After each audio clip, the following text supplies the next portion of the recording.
Siona God, hello all. Osha, afternoon, good afternoon, and Wado, thank you for watching. So this is day 54 of Transformation of America, the true life story of a CIA mind control slave by Kathy O'Brien with Mark Phillips. And this is chapter 25 of Kathy's story titled Bush Baby. It was late evening when Bush and Cheney finished programming me with numerous messages pertaining to the immediate opening of the Juarez Mexican border to free, in parentheses, his drug and slave trade. Then they took me downstairs to the living quarters of the Western cedar and redwood structure where Kelly soon joined us. George Bush Jr. deposited my obviously traumatized and withdrawn child at the door. Referring to the most dangerous game, she told me in a quiet, defeated, and sad voice, "I was caught, same as you." In retrospect, I do not know if she was actually hunted. In parentheses, I can only hope she was not. Regardless, this reinforced the fact that I had been caught and therefore was responsible, in parentheses, when in fact I was not, for everything that happened to Kelly from that point on. The decor of the residence or area reflected Cheney's primitive, rustic, Western preference. Like his ultra-secret Pentagon bunkhouse, use of leather was in abundance. The main room was small, but appeared larger due to an infinity mirror on one wall. The room was decorated in mirror fashion, with one side looking like the other. Centered between two facing black leather sofas was a coffee table littered with drugs and paraphernalia. Bush and Cheney were sitting in matching black leather recliners angled towards the large stone fireplace where a fire was blazing, illuminating and heating the room. Heroin, Bush's drug of choice, was in abundance, and Cheney joined him in using it. The smorgasbord of drugs laid out supposedly included opium, cocaine, and Wonderland wafers, in parentheses, MDMA-XTC, aka ecstasy, which indicated to me they intended to celebrate their vacation with abandon. I had seen Cheney stumbling drunk before, but this was the only time I saw him use heroin and give it to me. Kelly, too, was subjected to the drugs. All right. Bush attempted to sell Cheney on the idea of pedophilia through graphic descriptions of having sex with Kelly. Both were already sexually aroused from sexually aroused from drugs in anticipation. Cheney demonstrated to Bush why he did not have sex with kids by exposing himself to Kelly and saying, "Come here." Oh my God.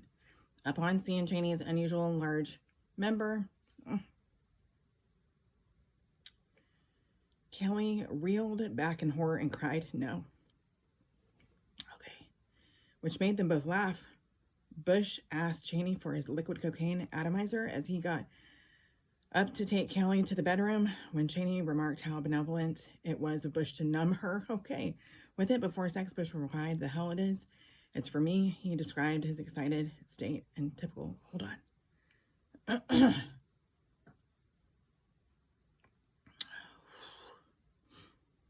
Typical vulgar terms, and explained that he wanted it to spray cocaine on his member to last longer.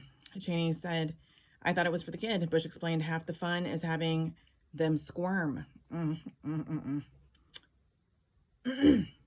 He took Kelly's hand and led her off to the bedroom. Cheney told me that since I was responsible for Bush's assault on my daughter by being caught in the most dangerous game, I would burn, in parentheses, in hell. He burned my inner thigh with the fireplace poker and threatened to throw Kelly in the fire. He hypnotically enhanced his description of her burning to traumatize me deeply as he sexually brutalized me. Oh my God, this is a short chapter, thank God. Kelly's whimpers coming from the bedroom. What? Did I skip a page? I don't know what the heck's going on anymore. Okay, I heard Kelly's whimpers coming from the bedroom as her cries grew louder. Cheney turned on classical music to drown out her cries for help. At 4 a.m., as ordered, Bush Jr., in parentheses, and his helicopter pilot came to retrieve Kelly and me. We were flown in parentheses by helicopter back to the Lake Shasta area where Houston and the motorhome awaited us. Bush's assault of Kelly proved to be a mind-shattering experience for me and physically devastating to Kelly. He was in dire need of she was in dire need of medical attention and was unable to move. Houston threatened to stop the motorhome in the Yosemite area and throw me from a steep cliff if I didn't settle down. His threats and commands could not control my hysteria, as much of his control programming had inadvertently shattered. Fearful he would lose both his moneymakers, Houston permitted me to telephone Kelly's doctor and begin administering medicines. As for me, he arranged for assistance in picking up the pieces in order that I complete my primary purpose in traveling to California, i.e. meet with Mexican President Miguel de la Madrid and finalize plans to open the Juarez border. I'm not going to start another chapter. That was just too, like, it's all bad, but I'm going to tell you what. The kids, right? It's the kids. Time to go home. Okay, you in a good Shanoski. So we meet again. Love you, mean it.